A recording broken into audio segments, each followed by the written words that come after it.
Alrighty, welcome back, everyone. We just talked about some of the craziness going on in the ACC, gave you some spring overreactions there, got through that conference. Obviously, some teams were left on the board, but all due respect to those teams, I decided to focus on the teams that I chose, and I'm going to stick with that. But let's talk about college football, and let's talk about the craziness that is going on. Obviously, the House versus NCAA settlement is something that is going to shake up the future of college sports, and I feel like scrolling through Twitter yesterday, I saw about a million tweets saying this is the end of college football as we know it. College sports are dead. And I'm going to speak more on college football for the time being. I can't necessarily speak to college sports. There is a ton of questions there that I don't think are going to be answered for a little bit here. But let's talk about college football. You can call me naive, you can call me dumb, whatever you want, but I think we're going to be okay. And I think this sport is going to be what we all love it to be. And I think there's a big,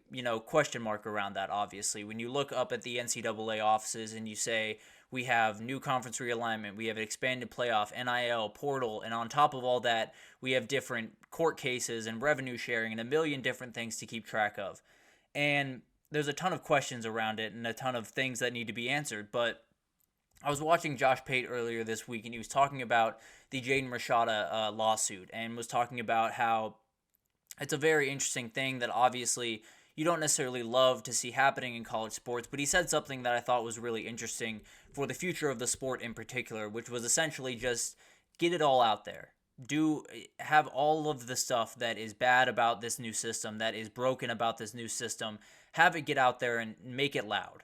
So Jaden Rashada, I fully understand that this is not something that we love seeing. I fully understand why people are a little critical of Jaden Rashada throughout this entire thing, but the reality is someone had to do it.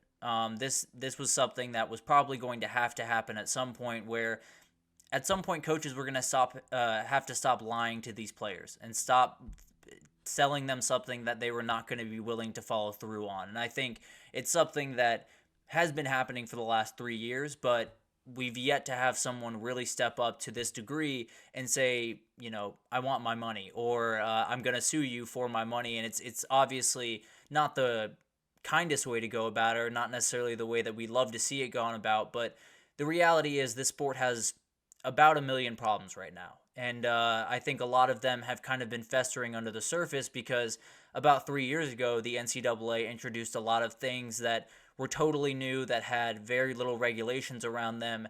And I think they were just sitting there in the offices and hoping that nothing went wrong. I think they were hoping that no one would notice that it was a broken system and no one would sue them and no one would, get involved in all of this stuff, and all of this stuff wouldn't be happening. But there was no reality where that was the case. There was no reality where you enter the NIL and the transfer portal era and there aren't real big issues with the way that things are going about. These are 18 to 22-year-old kids.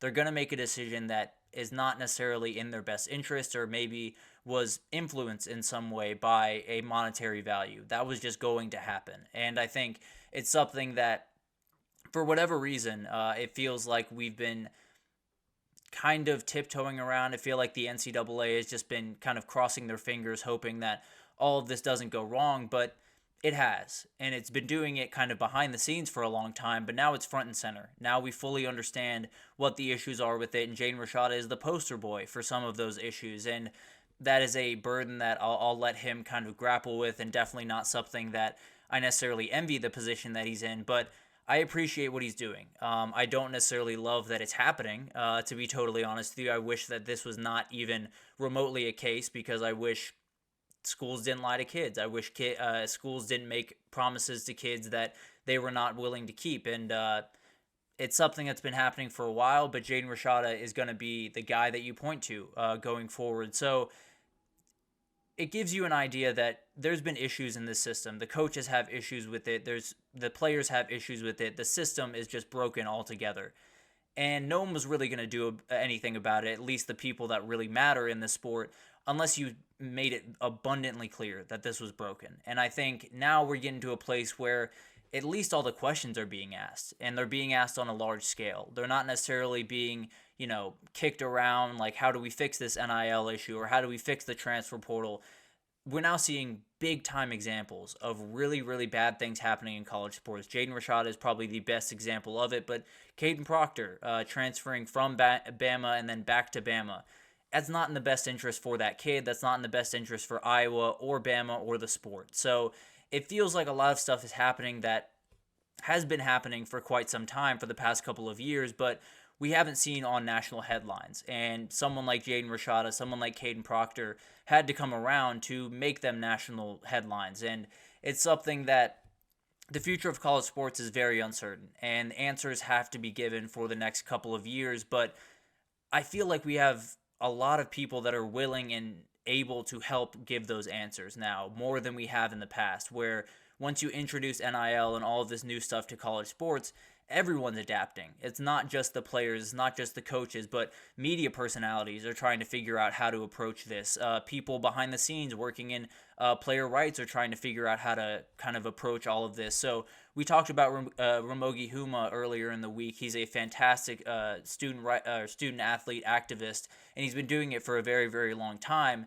And now you're hearing about him. Now he's at the front face of this sport, and you'll be hearing about him a lot more throughout the next little bit. He's someone that I have only really gotten into a little bit over the last couple of weeks, but is one of the more impressive people in the sport right now, just because of the way that he's approaching everything. He is steadfast in the way that he is going about business. He is not wishy-washy like a lot of people are in this sport right now. So he's someone that I think will have a huge role to play in the future of college athletics. Obviously, he's not the only one. He can't do it alone, but there's more of him. He's not the only one out there that's fighting for all of this stuff to be not only good for the players, but also just right. All just in the right sections, in the right cubicles, if you were, and just kind of making all of this make sense for the players and for the game overall. Also, coaches have shied away from this conversation a little bit over the last, couple of years,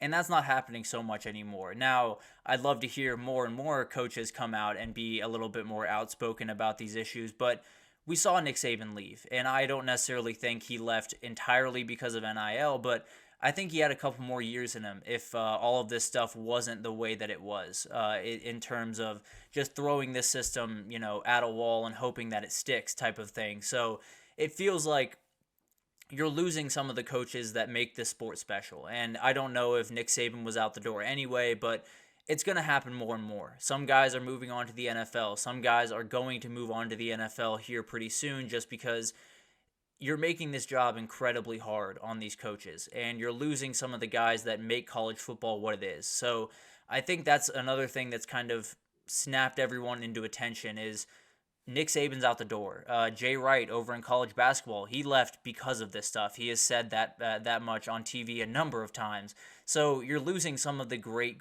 coaches, the great athletes, the great people that this sport represents. So it feels like there's enough motivation from that perspective as well. And on top of all of this is obviously people in the media being very outspoken, Josh Pate and others being as outspoken as they can be. But most importantly, us, you and me, just the fans that are trying to make this sport what it is. And I think we've kind of forgotten, and obviously some of that power has been taken away from us, but at the end of the day, we own this sport. This sport does nothing without the fans coming up to every single game and, going and donating to their university and donating to their teams and having a backing.